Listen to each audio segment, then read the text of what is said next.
place wacho ni giket kare rom kanyo giko mar dwe mar 9 mando chieng' tarik 30 mano mar dwe mabiro. Koro penjo en mana ni bende is it enough time nikech public participation bende ang'e ni nitiere manyaka jopiny bende sum pachgi. Nyaka sani king'iyo ramna mbui mar X natemo ramna ng'iyo moko kuom tweets ma bende oganda ndiko ka en reject finance bill to bende aneno ka en reject finance bill gi reject finance act mano mar higa mar 2023. Wang'e ni bang' doho kano sethicho oko chik mar omenda mar higa mar 2023 nego beni kata nitiere resruok moko mabende dabiro ne oganda. Kuom ranyisi king'iyo VAT mar fuel nogole from 8 to 16. Sani nengo fuel ang'e ni buore Nairobi ka wanyieo petrol nengo mar siling 188. Nano ka jomoko wacho ni mano dine bed nosedok piny. Nitiere road levy maintenance levy mane bedi dok piny mabende nomede gi siling 7 nyaka siling 25. Koro weche ng'eny. Mase dibed ni koro chal ka gima ng'anyo moro biro bedo ka limbo ka nikech chal ka gima koro jopiny bende koro osejok mana kaka ni wacho weche motendu kod eco levy bende mano miyo kata mana jopiny rowere wuok oko mar dhi ng'anyo. To koro wacho ni nitiere fundi mabeyo to fundi moko bende richo. King'iyo onengo jatend migawo mar omenda kata kiduoko gigieni to konego duok giluongo ni finance bill oloknegi nying nikech king'iyo nitie gima timore pach dhano ni kasetamora gimoro to kiduoge tichaki inyisa kata pok ang'eyo gima nitiere gi nyinge cha to wiya noseblock ni an mano gima ok adwa. Ko onengo kele to kik luonge ni finance bill. Gimany kaka gitimang'o gik maging'e. To kaka nwasewacho owacho ni gigi gin 47 midhi timang'o midhi duoke. To moko be onge ni kata ni ena kaka nowacho ni delete and replace. Mago ema moko idhi timang'o. Idhi loka nying. Mago to onge ng'ane ni gang'o ng'ane ni giwach godo. To king'iyo mane nigi weche mang'eny emwacho ni okelgi e public participation mabe gino nego bed watimo kapok oromo doma nikech kong'iyo telo to ber ka nitie dalau nyaka wa support ang'o nyaka wa support wuodwa mondo to be pesa serikal dang' iwacha ni wadhi timo kama ni ka in gang'o ka in gi pesa mitimang'o mitiyo godo. Koro wang'iyo ni ang'awa mwanyalo ma serikal nyalo yudo godo pesa magitimang'o magitiyo godo.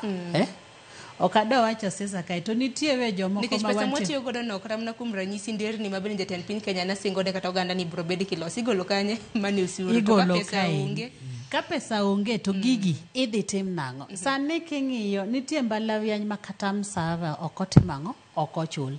Nitie nyithindo madhi skul sani jopuonj wacho ne gidhi gomo nikech capitation ok timang'o okore schools kaka timang'o kaka dwarore. King'iyo mbalariany pesa ok matinde ni pesa ni ang'o pesa ni onge. Koro ema nyaka koro wakony wuodwa mondo ti wakonye ni kwangi wasire wanyalo nyiso ni makata ka inyo japiny to koro wasira nikech kore ni wuodwa gigi okiny japiny kaka nitie osachi ni maricho tidhi gol emumeni unu ka mar mero ne jopiny okinyi makawuono mar mondo mi ng'ato kodhi mbuine kik ondika ni reject finance bill to ke gima owacho donge. Koro king'iyo idhi ng'iyo anena ni eco levy ni kokele kik wabed gi eco levy ma wakia ginyiswa ni eco levy ni kose choke idhi tim kod yang'o kaka ana Homa Bay ang'o idhi tim mondo los aluora mang'owa ma Homa Bay mana achiel kuomgi. Wacho ni gik machalo kaka towels mamine timo ang'oa mamine tiyo godo mano kek nikech dhi duoko wa chien kar keto wa mbele gik machalo kaka pampers to be eco levy ni wang'i anena ni to kaka pamba miloso godo gik moko mamine gi ang'a mono wa mondo wachak los ang'o industries wapidh pamba an kana dongo naneno ka pamba ipidho kowa maber kabisa tinde gigo onge. Ang'o miyo koro dang' wabed nang'o gik machalo kaka pampers gini miloso mana gi pamba watimang'o wagolo mana oko ang'a mono wa wan be watimango koro pesa ni kodhi ochoke jopur adi midhi mi subsidy mondo timango opur pamba mondo watimango wachak loso to nitie kembe mane ang'o idhi timne kembe manyalo loso gik machalo kama mondo timango o set up thurwa kaini mondo gitimango gilos weche tich mondo losi king'iyo machielo kaka gimachielo mano wacho ne en KRA reforms gima dang'e Sharon ni ng'ato nyalo tiyo mana gi chuny maber ka imbe king'e ni kang'iya kanyendo